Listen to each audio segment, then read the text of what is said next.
जय हिंद। आज हम बात करेंगे पृथ्वी की गतियों के बारे में और ये टॉपिक बहुत ही इम्पोर्टेंट होने वाला है उन लोगों के लिए भी जो विभिन्न प्रकार की प्रतियोगी परीक्षाओं की तैयारी कर रहे हैं और उन लोगों के लिए भी जो विभिन्न प्रकार की जानकारियां चाहते हैं। तो इस प्रक्रिया में हम जानेंगे कि किस पृथ्वी के घूमने के कारण या गति के कारण किस प्रकार से दिन रात बदलते हैं, किस प्रकार से ऋतुएं बदलती हैं, ऋतुएं मतलब सीजन किस प्रकार से बदलते हैं और किस प्रकार से 6 महीने का दिन उत्तरी ध्रुव और दक्षिणी ध्रुव में और 6 महीने की रात कैसे होती है। तो चलिए स्टार्ट करते हैं। पृथ्वी की प्रथम गति घूर्णन, जिसे घूर्णन या परिभ्रमण या रोटेशन कहते हैं। तो मान लीजिए कि कोई, जैसे आप सीधा सा एग्जाम्पल लेते होंगे, आप बचपन में देखे होंगे कि जो लट्टू होता था स्प्रिंग टाइप जिसको कहते हैं, तो वो अपने अक्ष पर ऐसे ऐसे मतलब रहता था, ऐसे ऐसे घूमता रहता था, तो उसको कहते हैं कि घूर्णन या रोटेशन कहते हैं। ठीक है, अपने ही अक्ष पे घूम जाना। और इसको दूसरे एग्जांपल से आपको समझाना चाहूँगा कि फुटबॉल बहुत लोगों को देखे होंगे, वो उंगली पे फुटबॉल रख के घुमा देते हैं। तो उंगली मान लीजिए पृथ्वी का अक्ष है और जो मतलब घूम रहा है ऐसे ऐसे वो पृथ्वी है। मतलब जब उंगली पे रख के फुटबॉल को घुमाते हैं तो उस गति को, जो फुटबॉल उस प्रकार से घूम रहा है, वही कहलाता है घूर्णन या रोटेशन कहलाता है। ठीक है, ये 24 घंटे में हो जाता है। मतलब एक बार पृथ्वी चारों तरफ, मतलब यहाँ से अगर मान लीजिए ये पृथ्वी है और एक पॉइंट से घूमना शुरू की तो ये 24 घंटे में ऐसे घूमते घूमते आ जाएगी एक पॉइंट पे। ठीक है, तो घूर्णन तो आप जानिए। अब इसके कारण क्या क्या परिवर्तन देखने को मिलते हैं। तो पहली बात ये है कि अब जब कोई चीज़ अपने स्थान से घूमेगी, और साथ में ये भी ध्यान रखिएगा कि हमारा जो सौरमंडल का मुखिया है सूर्य, वो भी इस प्रक्रिया में रहता है। ठीक है, तो सूर्य से हमें क्या मिलती है? प्रकाश मिलता है। सूर्य से हमें प्रकाश मिलता है। ठीक है, और ये मतलब जो पृथ्वी है घूम रही है, तो जो सामने वाला भाग रहेगा वहाँ पे सूर्य का प्रकाश पड़ेगा। इतना कंफर्म है। जब पड़ेगा तो वहाँ पे सूर्य का प्रकाश होगा, तो वहाँ का तम मतलब अंधेरा जो है गायब हो जाएगा। अंधेरा गायब होगा तो वहाँ पे दिन होगा। और जहाँ पे सूर्य का, उसको पृथ्वी का पिछला भाग जहाँ सूर्य का प्रकाश नहीं पहुँच रहा है, वहाँ पर क्या होगा? अंधेरा होगा। ठीक है, तो अंधेरा होगा तो वहाँ पे रात होगा। ठीक है, तो अब आप जान गए होंगे कि पृथ्वी के रोटेशन के कारण क्या होता है? दिन और रात होते हैं। अब दिन और रात दैनिक रूप से होते हैं, तो इसलिए रोटेशन को क्या कहते हैं? दैनिक गतिविधि कहते हैं। ठीक है, और ये 24 घंटे में पूरी हो जाती है। ठीक है, तो आप समझ गए होंगे पृथ्वी की। अब आते हैं पृथ्वी की दूसरी गति परिक्रमण या रेवोल्यूशन के बारे में। तो रेवोल्यूशन जो होता है वो सूर्य के चारों ओर होता है। तो सूर्य के चारों ओर एक वृत्तीयकार पथ होता है या दीर्घवृत्ताकार पथ होता है। दीर्घवृत्ताकार पथ ऐसे होता है और इसमें बीच में सूर्य होता है, ये सूर्य होता है और इसके चारों ओर पृथ्वी ऐसे ऐसे गति करती जाती है। ठीक है, तो इसके कारण क्या होगा?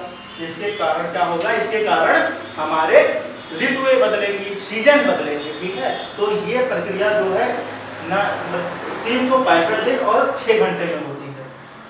तो इसीलिए हमारा साल क्या होता है? एक साल हमारा कितने दिन का होता है? 365 दिन का या 366 दिन का। तो 365 दिन का तो नॉर्मली होता है हमारा एक साल, और 366 दिन कैसे होते हैं? तो मैंने बताया आपको कि जो ये पृथ्वी है सूर्य का चारों ओर चक्कर लगाने में या परिक्रमण करने में कितना दिन का समय लेती है? कितना दिन का समय लेती है? 365 दिन और 6 घंटे। तो यही 6 घंटे 4 साल में मिलके क्या बना देते हैं? एक दिन बना देते हैं, और एक दिन वही फरवरी में ऐड कर दिया जाता है। और जिस साल 366 दिन होते हैं एक साल में, उसे क्या कहते हैं? लीप वर्ष कहते हैं। तो लीप वर्ष में कितने दिन होते हैं? 366 दिन होते हैं। वो किसके कारण एक दिन बढ़ता है? क्योंकि जो पृथ्वी जो है 365 दिन और 6 घंटे में एक चक्कर पूरा करती है सूर्य के चारों ओर। ठीक है, तो ये हो गया। अब ये एक वर्ष में होता है, इसलिए इसे क्या कहते हैं? वार्षिक गतिविधि। ठीक है, इसके परिक्रमण के फलस्वरूप क्या होता है? रेवोल्यूशन के फलस्वरूप क्या होता है? ऋतुएं बदलती हैं। ऋतुएं कौन कौन सी होती हैं? जैसे सर्दी हुआ मतलब ठंडी हुई, गर्मी हुई, बरसात हुआ और बसंत हुआ। ठीक है, तो ये हम जान लिए हैं कि पृथ्वी की कितने प्रकार की गतियाँ होती हैं। 2 प्रकार की गतियाँ होती हैं। एक अपने अक्ष पे, जैसे मैं यहाँ पे खड़ा हूँ और यहीं पे ऐसे ऐसे घूम जाऊँ। ठीक है, तो ये गति कौन सी हुई? ये गति हुई घूर्णन, अपने जगह पे घूम जाना। ये क्या हुआ? घूर्णन हुआ। ठीक है, इसे परिभ्रमण भी कहते हैं, रोटेशन भी कहते हैं। ये 24 घंटे में रेगुला होता है। अगर मैं अपने अक्ष पे घूमने के साथ साथ ऐसे ऐसे थोड़ा दूर में घूमूं, बीच में अगर सूर्य को केंद्र मान लूँ या कोई भी वस्तु रख लूँ और उसके चारों ओर खुद भी घूमूं और उसके चारों ओर भी चक्कर लगाऊं, तो ये क्या कहलाएगा? ये कहलाएगा परिक्रमण या रेवोल्यूशन। ये कितने दिन में होता है? 365 दिन और 6 घंटे में। 6 घंटे 4 साल में मिलके एक दिन बना देते हैं और एक दिन बढ़ जाता है और 366 दिन हो जाते हैं। जिस साल में 366 दिन होते हैं उसे हम लीप वर्ष कहते हैं। पृथ्वी की गतियों को जानने के बाद हम बात करते हैं कि पृथ्वी की जो दूसरी गति होती है परिक्रमण या रेवोल्यूशन, उसके कारण क्या क्या परिवर्तन होते हैं। तो मैंने बताया है ऋतुएं परिवर्तित होती हैं। तो उसमें आप सुने होंगे कि सूर्य कभी उत्तरायण होता है या सूर्य कभी दक्षिणायण होता है। उसको इंग्लिश में कहते हैं समर सॉलिस्टिक मतलब उत्तरायणांत या विंटर सॉलिस्टिक दक्षिणी अयनांत। ठीक है, तो वो कैसे होता है? तो जो पृथ्वी जो है सूर्य के चारों ओर दीर्घ वृत्ताकार पथ पे परिक्रमण करती है, तो उसमें स्थितियां बनती है कि कभी यहाँ पे थी, उसके बाद घूमते घूमते यहाँ पे आ गई, यहाँ पे आ गई। और मैं एक बात आपको और बताना चाहूँगा, पृथ्वी अपने अक्ष पे पश्चिम से पूर्व की ओर घूमती है। ठीक है, तो एंटी क्लॉकवाइज अगर घड़ी देखें, घड़ी जिस दिशा में घूमती है उसके विपरीत दिशा में पृथ्वी गति करती है, तो पश्चिम से पूर्व की ओर गति करती है। ठीक है, तो मैं बात करता हूँ कि यहाँ 22 दिसंबर से अगर शुरू करते हैं तो 22 दिसंबर को उत्तरी गोलार्ध में जो है शीत ऋतु रहती है, क्योंकि ये देखिए आपको दिखाई दे रहा होगा सूर्य का जो प्रकाश है वो यहाँ पे मकर रेखा पे पड़ रहा है, भूमध्य रेखा पे पड़ रहा है, क्योंकि यहाँ पे 22 दिसंबर को सूर्य की जो किरणें हैं ट्रॉपिक ऑफ कैप्रिकॉर्न या मकर रेखा पे सीधे पड़ रही हैं, इसलिए यहाँ पे क्या होगा? गर्मी होगी, और इसी को क्या कहेंगे? विंटर सॉलिस्टिक। अब विंटर से ये मत अर्थ लगा लीजिएगा कि यहाँ पे तो गर्मी पड़ रही है दक्षिण में, फिर इसको विंटर सॉलिस्टिक क्यों कह दिया गया? क्योंकि हम संदर्भ ले रहे हैं उत्तरी गोलार्ध का, इसलिए इसको कह देते हैं विंटर सॉलिस्टिक। ठीक है, और यहाँ पे सूर्य का प्रकाश, क्योंकि हेमिस्फीयर जो है नॉर्दर्न हेमिस्फीयर है, यहाँ पर सूर्य का प्रकाश नहीं पड़ रहा है, इसलिए यहाँ पे कौन सी ऋतु होगी? शीत ऋतु या विंटर होगा। ठीक है, विंटर हमारे यहाँ होता है, इसलिए इसी के आधार पर इसको क्या कह देंगे? विंटर सॉलिस्टिक। ठीक है, दक्षिणी अयनांत। ठीक है, अब यहाँ से गत करते हुए पृथ्वी गत करते हुए अपने अक्ष पे वामावर्त या एंटी क्लॉकवाइज आ जाती है 21 मार्च को। 21 मार्च को क्या होता है? सूर्य की किरणें जो है भूमध्य रेखा पे डायरेक्ट चमकती हैं। दो स्थितियां बनती हैं 21 मार्च और 23 सितंबर, जब सूर्य की जो किरणें हैं भूमध्य रेखा या इक्वेटर पर लंबवत पड़ती हैं, वर्टिकल पड़ती हैं। और इस स्थिति को क्या कहते हैं? इस स्थिति में दिन और रात जो है होते हैं बराबर होते हैं, और दिन रात बराबर होते हैं, इसे विषुव की स्थिति कहते हैं या इक्विनॉक्स की स्थिति कहते हैं। इक्विनॉक्स मतलब कि जब दिन और रात बराबर होते हैं सभी गोलार्धों में, उत्तरी और दक्षिणी दोनों गोलार्धों में। अब शीत ऋतु से अब आ गए यहाँ पे, तो उत्तरी गोलार्ध की बात करें तो 21 मार्च को क्या होगा? उत्तरी गोलार्ध में बसंत ऋतु होगी, स्प्रिंग सीजन होगा, तो इसी आधार पे इसे स्प्रिंग इक्विनॉक्स कह देते हैं। ठीक है, बसंत विषु कह देते हैं। विषु मतलब दिन और रात बराबर होंगे। ठीक है, अब यहाँ से चलते चलते हुए अब हम आ जाते हैं जून को, 21 जून को। 21 जून को क्या होता है? सूर्य की जो किरणें होती हैं, ये मैं आपको बता देता हूँ। ये मान लीजिए पृथ्वी है, ठीक है, तो ये वाली जो ऊपर वाली दिख रही है इसको कहेंगे कर्क रेखा, और ये जो बीच वाली है इसको कहेंगे भूमध्य रेखा, और नीचे वाली जो दिख रही है इसको मकर रेखा कहेंगे। ठीक है, इसको इंग्लिश में कहेंगे ट्रॉपिक ऑफ कैंसर, इसको इक्वेटर कहेंगे, और इसको ट्रॉपिक ऑफ कैप्रिकॉर्न कहेंगे। तो क्योंकि 21 जून को जो सूर्य की किरणें हैं, जो लाइट रेज आ रही हैं सूर्य की, वो किस पे पड़ रही हैं? सीधे पड़ रही हैं कर्क रेखा पे, कर्क रेखा पे सीधे पड़ रही हैं, इसलिए इसको क्या कहेंगे? इसलिए इसको उत्तरायणांत कहेंगे, समर सॉलिस्टिक कहेंगे, या इसे कर्क संक्रांत कहते हैं। ठीक है, क्योंकि कर्क रेखा पे सीधे सूर्य की किरणें पड़ रही हैं, इसलिए इसे क्या कहेंगे? इसको 21 जून वाली स्थिति को क्या होती है? कर्क संक्रांत होती है। ठीक है, और यही स्थिति यहाँ पे अगर हम बात करें, क्योंकि मकर रेखा पे सीधे पड़ रही है, इसलिए 22 दिसंबर को कौन सी पड़ता है? 22 दिसंबर को मकर संक्रांत पड़ती है, और 22 दिसंबर को विंटर सॉलिस्टिक भी कहते हैं। तो उसकी बात मैं बता दिया हूँ। अब मैं आ जाता हूँ 21 जून से 23 सितंबर को। 23 सितंबर को क्या होता है, तो 23 सितंबर को क्योंकि यहाँ पे गर्मी थी, अब यहाँ पे ये भी था कि नॉर्दर्न हेमिस्फीयर में जो है सूर्य की किरणें सीधे पड़ रही थी। देख लीजिए जो यहाँ पे मतलब रंगा हुआ पार्ट है वहाँ पे सूर्य की किरणें सीधी पड़ रही हैं और यहाँ पे गर्मी हो गई है। जो ये साउदर्न हेमिस्फीयर है, दक्षिणी गोलार्ध है, ये दक्षिणी गोलार्ध, भूमध्य रेखा के नीचे वाला भाग जो है ये वाला भाग, ये है दक्षिणी गोलार्ध या साउदर्न हेमिस्फीयर। और यहाँ पे सूर्य की किरणें नहीं पड़ रही हैं, केवल इतने ही पार्ट में पड़ रही हैं।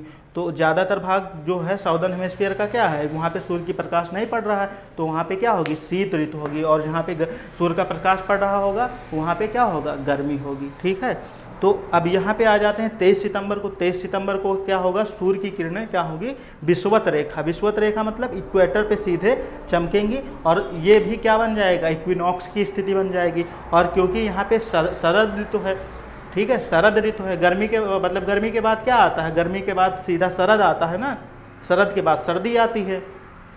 ठीक है, तो शरद ऋतु जो है यहाँ पे आएगी, तो शरद को इंग्लिश में क्या कहते हैं, ऑटम। तो ऑटम इक्विनॉक्स हो जाता है। इक्विनॉक्स मतलब मैं बता दिया हूँ कि जब दिन और रात बराबर होते हैं तो इक्विनॉक्स की स्थिति बनती है।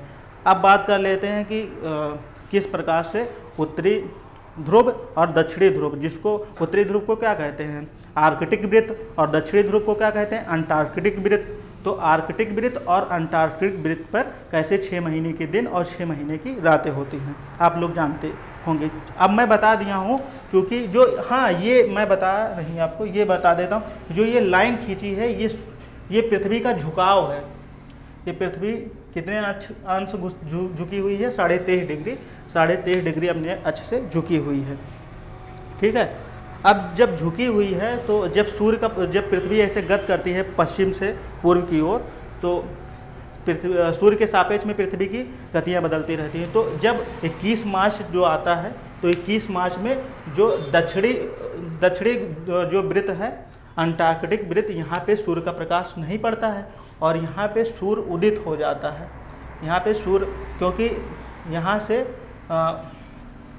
सूर्य प्रकाश पड़ने लगता है, धीरे धीरे उदित होने लगता है, तो यहाँ से शुरू हो जाता है और यहाँ 23 सितंबर तक, यहाँ से लेके यहाँ तक 23 सितंबर तक क्या रहता है, उत्तरी गोलार्ध के आर्कटिक वृत्त पे दिन रहेगा।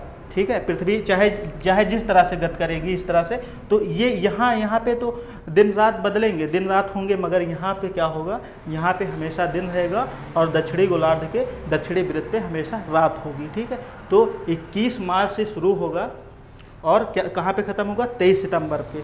तो 21 मार्च से शुरू होकर 23 सितंबर पे क्या होगा, उत्तरी गोलार्ध के आर्कटिक वृत्त पे दिन रहेगा और दिन यहाँ पे 23 सितंबर पे आके ख़त्म हो जाएगा।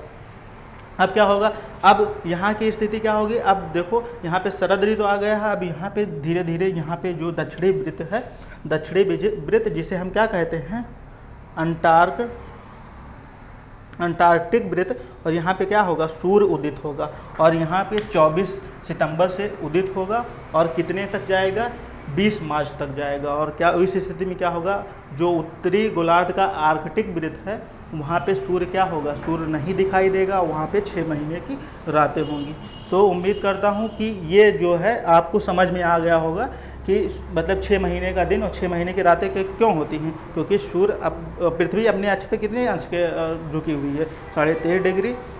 ठीक है, और ये 23.5 डिग्री झुके होने के कारण, और दूसरी गति है परिक्रमण गति के रेवोल्यूशन के कारण होता है। पृथ्वी के परिक्रमण गति के कारण होने वाले ऋतु परिवर्तन को हमने देख लिया है और ये भी जान लिया है किस प्रकार से बसंत ऋतु से शुरू होकर शरद ऋतु में जाके उत्तरी गोलार्ध के उत्तरी वृत्त, जिसको हम आर्कटिक वृत्त कहते हैं, वहाँ पे 6 महीने का दिन रहता है और 24 सितंबर से शुरू होकर और 20 मार्च तक, मतलब कि शरद ऋतु से शुरू होकर बसंत ऋतु तक क्या रहता है, दक्षिणी गोलार्ध के दक्षिणी वृत्त, जिसे हम क्या कहते हैं, अंटार्कटिक वृत्त, वहाँ पे दिन रहता है। और उसके विपरीत क्या रहता है, उत्तरी गोलार्ध के आर्कटिक वृत्त पे हमेशा रात रहेगी। तो 6 महीने का दिन और 6 महीने की रातें समझने के बाद अब ये बात आप जान लीजिएगा कि अगर उत्तरी गोलार्ध में गर्मी रहेगी तो दक्षिणी गोलार्ध में क्या रहेगा,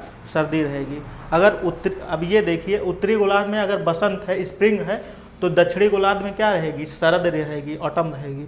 तो हमेशा विपरीत स्थिति बनती है। अगर उत्तरी गोलार्ध में अगर ठंडी रहेगी, सर्दी रहेगी, तो दक्षिणी गोलार्ध में गर्मी रहेगी। इसलिए जो ऑस्ट्रेलिया के लोग होते हैं 25 दिसंबर क्रिसमस होता है वो गर्मियों में मनाते हैं, जबकि हमारे यहाँ 25 दिसंबर को क्या होता है, सर्दी वाली रात होती है, ठंडी होती है। ठीक है, तो इससे आप याद रख सकते हैं कि विपरीत स्थितियाँ बनती हैं। ठीक है, और ये भी याद रखने की बात है, तो 21 जून को कर्क संक्रांति रहता है और 22 जून को क्या रहता है, मकर संक्रांति। ठीक है, मकर संक्रांति क्यों, क्योंकि 22 दिसंबर को सूर्य की किरणें किस पे पड़ती हैं, मकर रेखा पर, ट्रॉपिक ऑफ कैप्रिकॉर्न पे पड़ती हैं। और कर्क संक्रांति क्यों, क्योंकि सूर्य की किरणें 21 जून को कर्क रेखा पे, ट्रॉपिक ऑफ कैंसर पे पड़ती हैं। इसको जानने के बाद अब हम ये चीज़ और जो इम्पॉर्टेंट है परीक्षाओं के पॉइंट ऑफ व्यू से, तो उसको हम जान लेते हैं। उपसौर और अपसौर, एक है उपसौर और एक है अपसौर। जब पृथ्वी सूर्य के चारों ओर परिक्रमण करती है, रेवोल्यूशन करती है, तो एक स्थिति आती है जब सूर्य के बहुत नज़दीक पहुंच जाती है। ठीक है, तो जब नज़दीक पहुंचती है तो उसे क्या कहते हैं, नज़दीक हो जाती है, तो उसे हम कहते हैं उपसौर। ठीक है, अब जब दूर जाती, अप होती है, मतलब थोड़ा दूर बढ़ जाती है। ठीक है, तो जब दूर होती है तो उसे क्या कहते हैं, जब पृथ्वी सूर्य से अधिकतम दूरी पे होती है उसे क्या कहते हैं, अपसौर। इसको उपसौर, और जब नज़दीक होगा तो उपसौर, और जब दूर होगा, पृथ्वी सूर्य से अधिकतम दूरी पे होगी, उसे क्या कहते हैं, अपसौर। ठीक है, तो उपसौर की स्थिति बनती है 3 जनवरी को बनती है। और अपसौर की स्थिति कितनी तारीख को बनती है, 4 जुलाई को। ठीक है, तो ये 2 चीज़ें आप याद रखिएगा। इसको कहेंगे पेरिहीलियन, इसको अपहीलियन कहेंगे। ठीक है, इंग्लिश में पेरिहीलियन, अपहीलियन कहेंगे। तो 3, ये देखो उपसौर में 3 बन रहा है ना, तो 3 से इसको याद रखेंगे कि 3 जैन को पड़ता है। और अपसौर कितने को होगा, 4 को होगा, 3 के बाद 4। और जुलाई, तो यहाँ पे सूर्य और पृथ्वी के बीच में दूरी बढ़ रही, मतलब जुदाई हो रही है, तो जुदाई से जुलाई याद रखिएगा। ठीक है, तो कितनी तारीख को होगा अपसौर, जुदाई से जुलाई, और 4 जुलाई को। उपसौर में 3 बन रहा है, तो इसे आप याद रखिएगा 3 जनवरी को होता है। तो उपसौर और अपसौर आप जान गए होंगे। उपसौर मतलब पृथ्वी जो है सूर्य के नज़दीक आ जाती है, पास आ जाती है, इंग्लिश में इसे पेरिहीलियन कहते हैं। और जब सूर्य से दूर जाती है पृथ्वी, इसे अपहीलियन कहते हैं। इसको इंग्लिश में अपहीलियन कहते हैं, हिंदी में अपसौर कहते हैं। ठीक है, इतना आप जान गए होंगे। अब चंद्रमा के बारे में भी यही स्थिति बनती है। चंद्रमा भी पृथ्वी के जब नज़दीक आ जाता है तो उसे उपभू कहते हैं। ठीक है, उसको पेरिजी कहते हैं इंग्लिश में। जब नज़दीक आ जाता है तो उसको पेरिजी कहते हैं। नज़दीक आ जाता है, कौन आ जाता है, चंद्रमा आ जाता है। तो इसको मैं बताऊंगा जब चंद्रमा वाला चैप्टर पढ़ाऊंगा। और जब दूर जाता है तो उसे अपभू कहते हैं। कौन दूर जाता है, इस वाले में जान लीजिएगा, चंद्रमा जो है। ठीक है, तो अपभू किससे संबंधित है, चंद्रमा और पृथ्वी से संबंधित है। उपसौर किससे संबंधित है, सूर्य और पृथ्वी के, और सूर्य और पृथ्वी के बारे में। तो इसकी जो है सूर्य और पृथ्वी वाला निश्चित तारीख को आता है, हम हमेशा डेट फिक्स होती है। उपसौर हमेशा 3 जनवरी को होगा और अपसौर हमेशा 4 जुलाई को होगा। उपभू मतलब चंद्रमा पृथ्वी के कब नज़दीक आएगा, इसकी कोई निश्चित डेट नहीं होती है। उम्मीद करता हूँ ये वीडियो आपके लिए इन्फॉर्मेटिव रहा होगा, आपने कुछ चीज़ से सीखा होगा। जय हिंद।